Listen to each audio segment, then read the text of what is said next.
de tratar, purgar, emblanquecer, purificar a los israelitas, es cuando entonces nosotros ya nos fuimos 7 años en el arrebatamiento. Jesús ya en cualquier momento viene por nosotros, antes de que este mundo que se encuentra en el abismo, el mundo actual se encuentra en el abismo, en la orillita. Hemos llegado al final a la total depravación, degeneración, confusión a la que el ser humano hubiera podido llegar después de que en el siglo XX y la tecnología y llegamos a la Luna y el Marte y la biometría y las comunicaciones internacionales y las redes sociales, y lo único que hemos hecho hasta ahorita es el ridículo. Nunca la confusión política había sido tan grande como ahora. Nunca con la tecnología que hemos alcanzado y con los descubrimientos científicos que se han hecho desde 1954, que se descubre la molécula del ADN por los doctores Crick y Watson norteamericanos, nunca, jamás habíamos llegado a tanta confusión científica. Ahora ya está cayendo, derribándose la famosa teoría de evolución. Ya lo que descubrieron en Israel hace 1 o 2 semanas hizo polvo la evolución. El descubrimiento del ADN hizo polvo la evolución. El descubrimiento de la física, la primera y la segunda ley de termodinámicas, hizo polvo la evolución.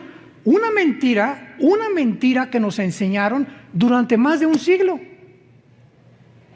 Y que se seguía y se sigue todavía enseñando en muchas universidades, que venimos de Chita, que somos el producto accidental de una evolución y que venimos de los animales, cuando la ciencia, la física, la biología, etcétera, etcétera, contradicen científicamente. Vamos a hacer a un lado la Biblia. La misma ciencia contradice que es imposible la evolución cuando descubrieron el ADN. Sin embargo, esto nos enseña que cuando una mentira se repite 100 años, se acaba aceptando como una verdad. Dice el profeta Isaías: detuvieron la verdad. Y como el ser humano carece de iluminación para saber cuál es la verdad, el mundo tenía forzosamente que llegar al punto en donde nos encontramos.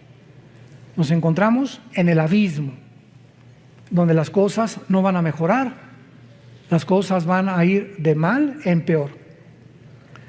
En el libro de Daniel, capítulo 12, encontramos la introducción que dice: en aquel tiempo se levantará Miguel. Daniel 12, versículo 1, el gran príncipe que está de parte de los hijos de tu pueblo. Será tiempo de angustia, cual nunca fue desde que hubo gente hasta entonces. Pero en aquel tiempo, ese es aquel tiempo que se repite otra vez en el versículo 1. ¿Ya lo vieron? Comienza diciendo: en aquel tiempo se va a levantar Miguel, el comandante en jefe de los ángeles de Dios, y habrá un tiempo de angustia, y en aquel tiempo será libertado tu pueblo. ¿De qué tiempo está hablando el ángel al profeta Daniel? Del tiempo de la gran tribulación. Y lo dice claramente: será un tiempo que jamás lo hubo cuando hubo gente hasta entonces. Y estas mismas palabras Jesús las repite en Mateo 24, 21. Porque habrá gran tribulación como nunca el ser humano la ha visto jamás.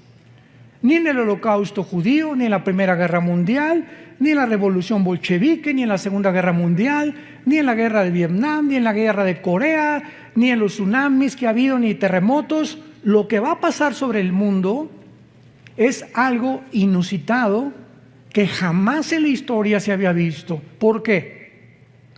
Bueno, cuando ya vamos al libro de Apocalipsis, vemos la respuesta. El abismo, que es donde se encuentran los demonios, que está en el centro de la tierra, el abismo, se va a abrir. Y van a salir del abismo millones de espíritus demoníacos para atormentar a los seres humanos mental y físicamente en los tiempos del anticristo. Al mismo tiempo que los demonios van a salir todos en libertad, imagínense abrirle las cárceles federales, las clases de máxima seguridad ahorita a todos los criminales del mundo. Imagínense lo que podría suceder. Pues esto sería como Disneylandia comparado con los demonios que van a salir. Agreguémosle que el anticristo va a tener poderes sobrenaturales, señales engañosas. El falso profeta va a hacer llover fuego del cielo. Y en ese tiempo los habitantes de este mundo van a creer realmente que son extraterrestres. Les van a adjudicar poderes de otros mundos.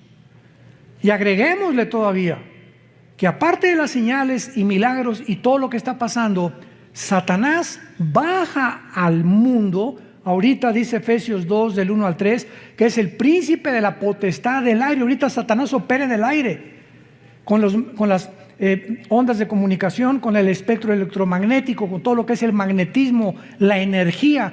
Desde ahí, ahorita está él controlando radios, programas, televisión, medios de comunicación, etcétera, etcétera, para hacernos creer lo que oímos en la mayor parte de los medios de comunicación. Pero Satanás no baja solo al mundo, lo acompañan los ángeles caídos. Entonces el mundo se convierte en la habitación de demonios, de señales, de milagros mentirosos y de Satanás con sus ángeles caídos que, repito, crecerán extraterrestres. Porque los ángeles tienen forma humana cuando se manifiestan en el mundo. Dice en 2 Corintios que Satanás se disfraza de ángel de luz. Esto es a lo que se refiere hace 2600 años el ángel que le da estas palabras al profeta Daniel. Y vemos nosotros, aparte de todo esto, ¿verdad?, que la Biblia continúa explicándole a Daniel en el versículo 2, y muchos de los que duermen en el polvo de la tierra, o sea, en el tiempo de la tribulación, serán despertados, o sea, va a haber una resurrección. Unos para vida eterna y otros para vergüenza y confusión perpetua. Damas y caballeros, santos de Dios, no todos vamos a resucitar al mismo tiempo. Pongan mucha atención. No todos vamos a resucitar al mismo tiempo. Va a haber la primera resurrección que Cristo menciona en Juan capítulo 5, y muchos serán despertados para vida eterna y otros para condenación eterna. Muy bien. En lo que se llama la primera resurrección están involucrados los santos del Antiguo Testamento y nosotros, los santos de la iglesia.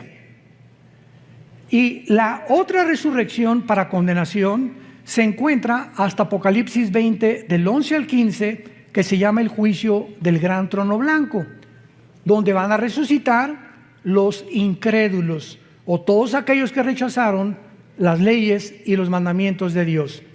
Pero vayamos a ver por qué decimos que hay un orden en la resurrección, porque Dios es un Dios de orden. Vayamos a la primera carta a los Corintios, capítulo 15, y veamos con muchísimo cuidado de qué forma el apóstol Pablo describe este orden de la resurrección que iremos desarrollando a continuación. 1 Corintios 15, versículo 20 en adelante. Mas ahora Cristo ha resucitado de los muertos, primicias. Esta palabra, apúntalo en tu Biblia, es primeros frutos. Primeros frutos. Es la palabra griega aparche, como suena aparche, que se refiere a la fiesta de los primeros frutos de Israel.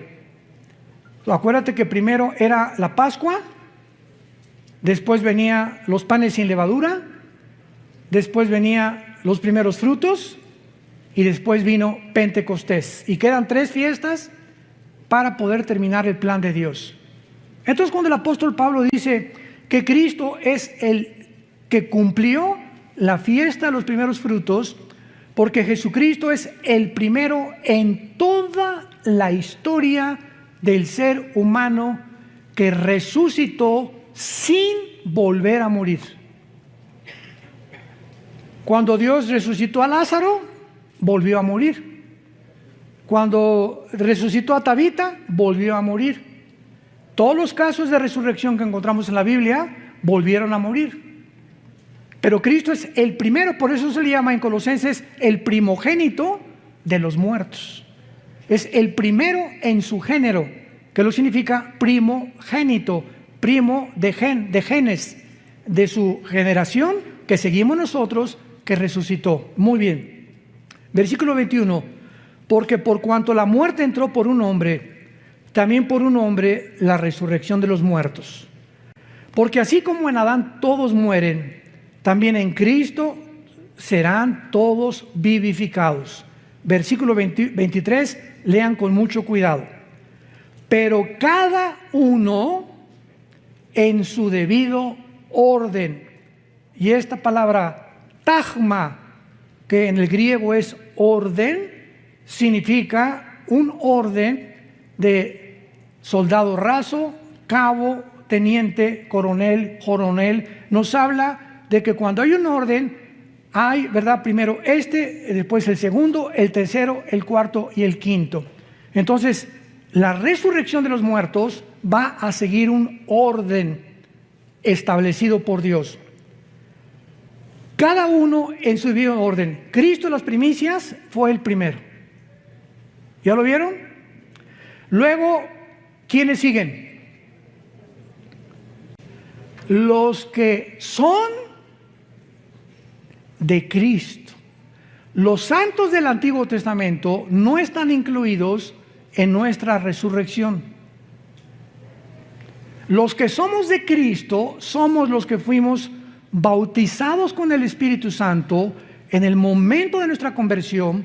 En el momento que recibes a Cristo, eres regenerado, eres nacido de nuevo, eres colocado en el cuerpo de Cristo. 1 Corintios 12:13, a todos se nos dio a vivir, a experimentar el mismo espíritu y el mismo bautismo, y en ese momento la iglesia es un cuerpo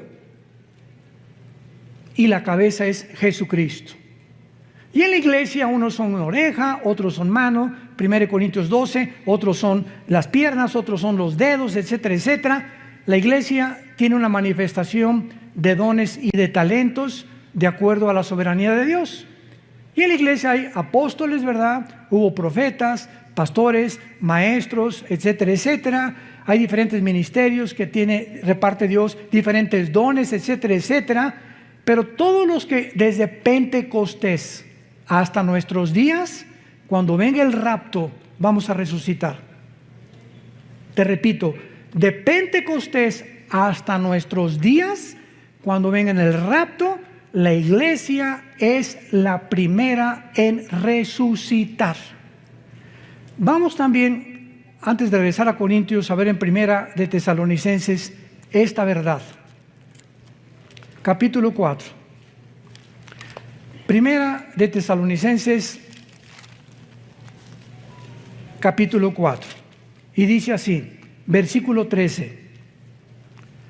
Tampoco queremos, hermanos, que ignoren acerca de los que duermen, o sea, de los que han muerto, para que no se entristezcan como los otros que no tienen esperanza. Pero si creemos que Jesús murió y resucitó, así también traerá con Jesús ¿a quiénes? A los que durmieron en Él, que somos la iglesia. Los santos del Antiguo Testamento no forman parte del cuerpo de Cristo. Y esto ya le explica Pablo en Efesios capítulo 2, que tanto los judíos con el Antiguo Testamento ahora y griegos, ahora no hay judíos, ahorita no hay un pueblo de Dios, Israel, ahorita somos todas las personas de todas las naciones que formamos parte, y que cuando recibes a Cristo te conviertes, nos convertimos en hijos de Abraham. Entonces puede venir ahorita un judío y decirme, yo desciendo de Abraham, y le contesto étnica y terrenalmente y genéticamente, porque eres judío, desciendes de Abraham, claro, fueron lo que los fariseos le dijeron a Cristo, somos hijos de Abraham. Pero la verdadera descendencia de Abraham son los que tenemos la semilla. Y todo esto lo explica Gálatas capítulo 3. Cristo es la semilla prometida a Isaac. En Isaac te será llamada descendencia, o la esperma de Isaac vendrá después Jacob, Judá, Salomón, David, y ahí viene toda la descendencia. Y cuando recibes a Cristo, esa semilla, esa promesa que Dios le hizo a Abraham era espiritual. Entonces dice la Biblia, ahora los que somos de la fe, somos de Abraham. Y dice Romanos capítulo 2, no todos los que descienden de Israel son judíos, porque no es la circuncisión de la carne, sino la circuncisión del corazón. Tú a lo mejor no eres circuncidado porque era el pacto, era una señal del pacto de Israel, pero si tienes a Cristo, formas parte del pueblo de Dios. Y a lo mejor si eres circuncidado y eres judío, aunque estés circuncidado, no eres parte del pueblo de Dios, porque no tienes a Yeshua Mashiach, a Jesús el Mesías, en tu corazón. ¿Me van siguiendo? Esto es importantísimo. Entonces por eso es ridículo, ¿verdad?, que haya cristianos que se ponen la kipá. Y a una iglesia mesiánica ahora, ¿verdad? Gracias a Dios que hay judíos que se están convirtiendo. Pero eso que nosotros queramos hacernos judíos y ya lo somos. Ya lo somos. ¿Por qué? Por la semilla de Abraham, porque tenemos a Cristo. No tenemos que adoptar lo que ellos hicieron. Ellos tienen el judaísmo. Esto es importantísimo para la iglesia, porque hay un movimiento tremendo, ¿verdad?, de cristianos que se quieren hacer judíos. ¿Para qué? Estás mejor así de tlaxcalteca. No niegues tus raíces. Muy bien. Entonces vemos nosotros que en Daniel 12, versículo 2, dice la Biblia que los judíos, desde Adán hasta Pentecostés, que nació la iglesia, hasta Hechos capítulo 2, la iglesia nació cuando el Espíritu Santo bajó en Pentecostés y formó la iglesia, el cuerpo de Cristo, que se llama un nuevo hombre. Y dice la Biblia en 2 Corintios 5, el que está en Cristo, nueva. O sea, esta nueva creación no existía.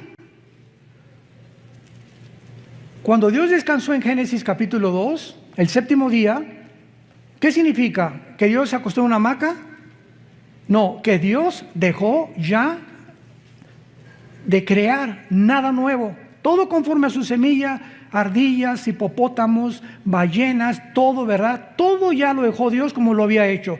No volvió a crear nada. Pero cuando llega el momento de la iglesia, Dios hace una nueva creación, que somos nosotros.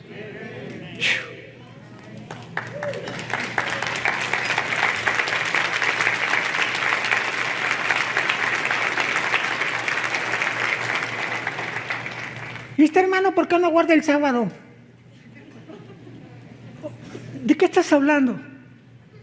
¿Por qué no guardan el sábado? ¿De veras? ¿Tú nada más guardas el sábado? Yo el sábado, domingo, lunes, martes, miércoles, jueves, viernes. Yo guardo 7 días a la semana. Porque el sábado fue dado a Israel. Ahora en la iglesia se nos da el primer día, que es el domingo.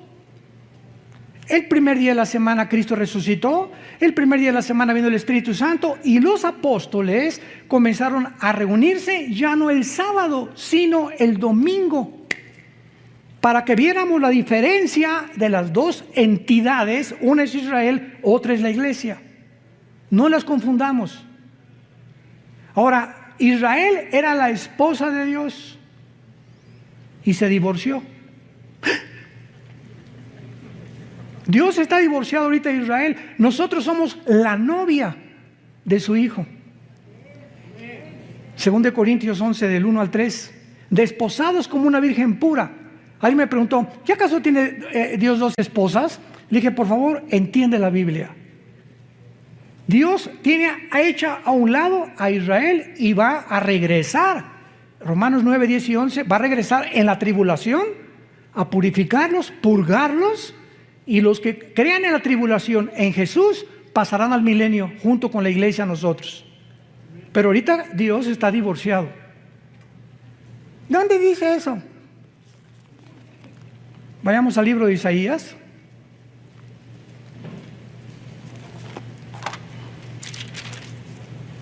Capítulo 50. Isaías 51. Así dijo Jehová: ¿qué es de la carta de divorcio? La palabra que se escribió es repudio en el hebreo, y en el griego es shorin, que significa separación o divorcio. Está preguntando Dios: ¿qué es de la carta de divorcio de vuestra madre, de la cual yo la repudié? La madre es Israel, de los judíos. ¿O quiénes son mis acreedores a quienes yo he vendido? He aquí que vuestras maldades son vendidos y vuestras rebeliones fue repudiada vuestra madre, que es Israel. Compáralo con Jeremías, capítulo 3, antes de que me llames hereje. Versículo 8. Jeremías 3, 8. Ella, está hablando de Israel, vio que por haber fornicado la rebelde Israel, yo la había despedido y dado carta de divorcio. Dios le está explicando tanto a Jeremías como a Israel: yo estoy divorciado de Israel. Pero no tuvo temor la rebelde Judá, su hermana, sino que también fue ella y fornicó. ¿Por qué Dios se divorció de Israel? La fornicación que Israel cometió era venderse a las naciones. Espiritualmente, en el Antiguo Testamento, la fornicación es un símbolo de unirte al mundo. Y en Santiago capítulo 4 en el Nuevo Testamento dice: oh almas adúlteras. Cuando un cristiano se va al mundo, has cometido fornicación. ¿Por qué? Porque estás traicionando los votos de lealtad y devoción que le tenemos a Jesús. Si tu esposa se va con otro hombre, es adulterio. Y el adulterio es la única causal y el abandono de hogar en el Nuevo Testamento para poder divorciarte. 1 Corintios capítulo 7.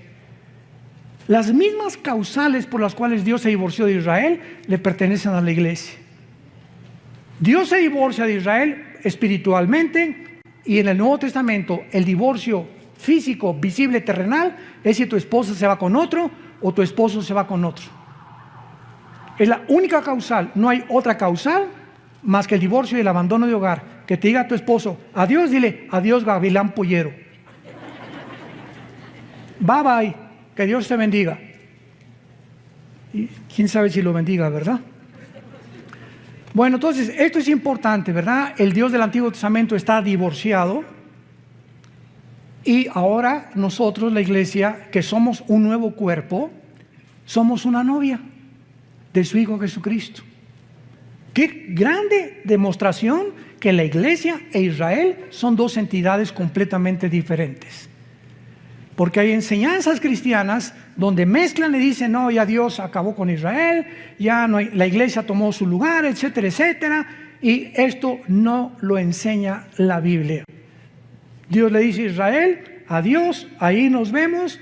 Y Jesucristo dijo en Jerusalén, cuando lo iban a crucificar el domingo de Ramos: Baruch Hashem Adonai Eloheinu, bendito me dirán el que viene en el nombre del Señor, hasta que Jesucristo regrese.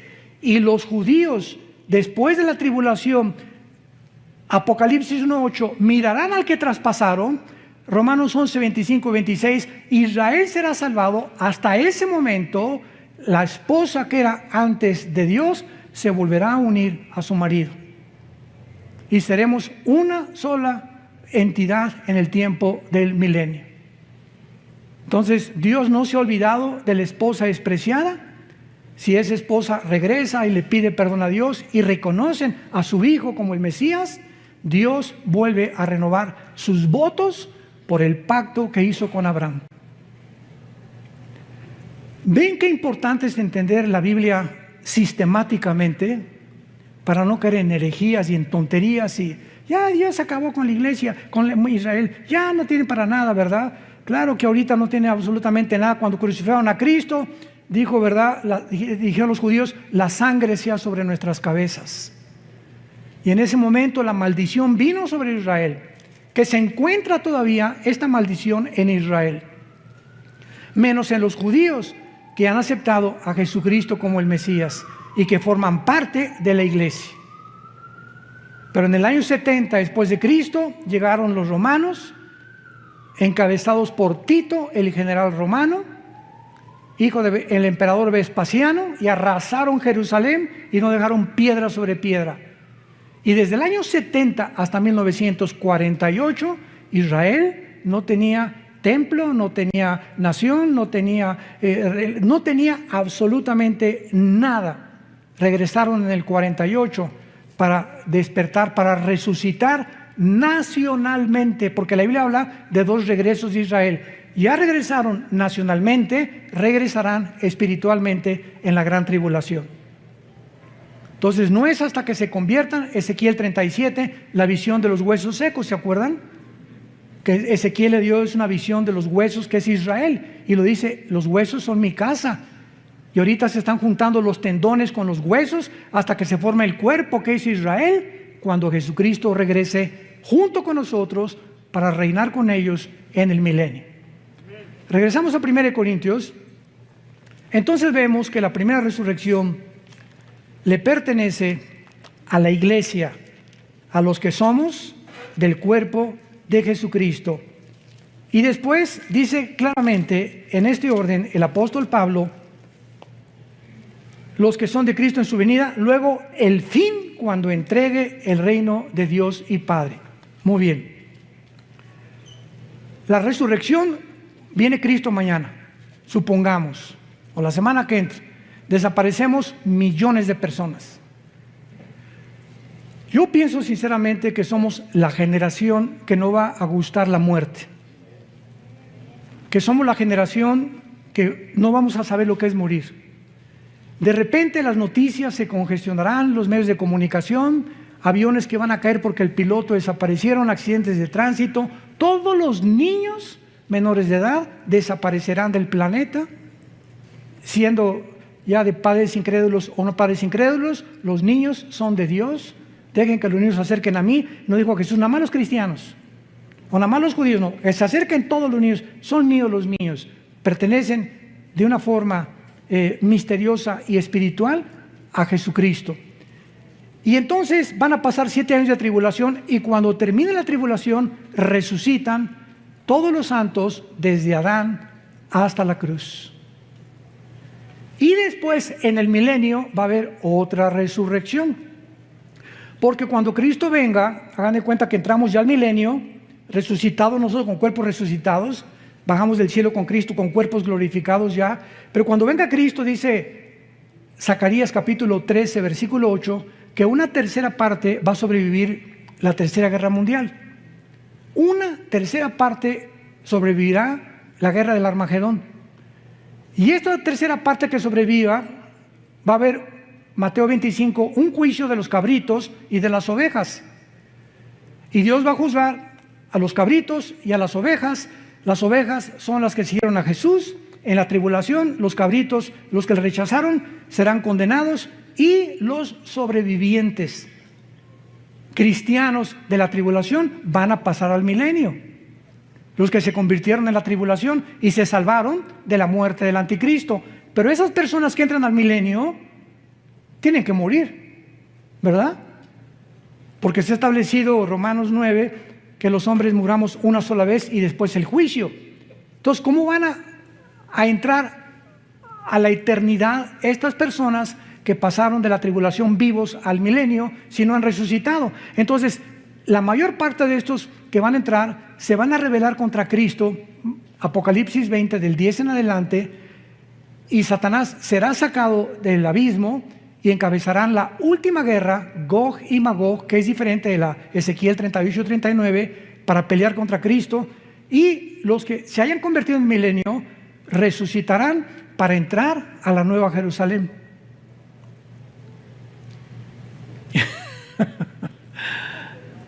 Qué maravillosa es la Biblia, ¿verdad? ¿No se han empachado? Le pido a Dios que me dé sabiduría y paciencia. A veces hablo muy rápido, y quiero irme así lo más despacio posible para alumbrar sus ojos a través de la Biblia. Y que ustedes puedan ver la luz así. Yo sé que a muchos les está entrando ahorita la luz. Y ese es el anhelo del Espíritu Santo. Muy bien, entonces después de nosotros viene la resurrección de los mártires que en la tribulación van a resucitar, que pertenecen a la primera resurrección de los santos. Vamos a ver, la primera resurrección es el rapto, los santos del Antiguo Testamento y los que mueran como mártires en la tribulación. Vayamos a Apocalipsis 7 y veamos los millones de personas que en la tribulación se van a convertir, y el apóstol Juan los ve en el cielo resucitados. Apocalipsis 7, versículo 9. Escribe el apóstol Juan: después de esto miré, y he aquí una gran multitud, la cual nadie podía contar, de todas naciones y tribus y pueblos y lenguas, que estaban delante del trono en la presencia del Cordero, vestidos con ropas blancas y con palmas en las manos. Las ropas blancas nos hablan de que ya estaban resucitados. Y clamaban a gran voz diciendo: la salvación, etcétera, etcétera. Versículo 13. Entonces uno de los ancianos habló diciéndome: estos que están vestidos de ropas blancas, ¿quiénes son? ¿Y de dónde han venido? Yo le dije: Señor, tú lo sabes. Y él me dijo: estos son los que han salido de la gran tribulación y han lavado sus ropas y las han emblanquecido en la sangre del Cordero. Aquí encontramos posiblemente a los 144,000 y a todos aquellos que en la tribulación van a morir como mártires. Aquí ya llevamos que nosotros fuimos primeros, ellos serán segundos, y en tercer lugar, vamos a Apocalipsis 11, están incluidos los 2 testigos al final de la tribulación. Dice Apocalipsis 11, versículo 7, cuando hayan acabado su testimonio, está hablando de los 2 testigos: la bestia que sube del abismo hará guerra contra ellos y los vencerá y los matará, y sus cadáveres estarán en la plaza de la grande ciudad, que en sentido espiritual se llama Sodoma y Egipto, donde nuestro Señor fue crucificado. De una forma inequívoca es Jerusalén, donde los 2 testigos serán asesinados por el anticristo. Y vean ustedes las palabras con las que el Espíritu Santo califica a Israel. Israel se convertirá como Egipto, que es el símbolo del mundo, y como Sodoma, que es el símbolo de la depravación moral. Y no es coincidencia que Tel Aviv, la ciudad ahora de Israel, se esté considerando la capital mundial del movimiento gay. Tel Aviv es ya la capital del movimiento gay en el mundo. Y hay cantidad de cristianos evangelizando a todos estos hombres y mujeres que necesitan a Jesús. Porque Jesús murió por todos aquellos, por más pecador que tú seas, Cristo te ama. Pero Él te pide que te arrepientas de tus pecados y que entiendas que los géneros no se pueden tergiversar ni pervertir. Solamente hay 2 géneros, varón y hembra, nada más. Esta semana el gobierno americano acaba de declarar que en todos los pasaportes nuevos de Estados Unidos se incluya el tercer género. En todos los pasaportes desde esta semana americanos, norteamericanos, viene incluido el tercer género, si tú le quieres poner otra cosa. No nos vamos a profundizar en eso.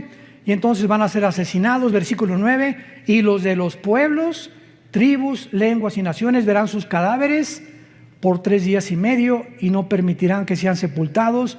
Los moradores de la tierra se regocijarán, se alegrarán y enviarán regalos unos a otros, porque estos 2 profetas habían atormentado a los moradores de la tierra. Me detengo aquí. ¿Por qué el mundo ahorita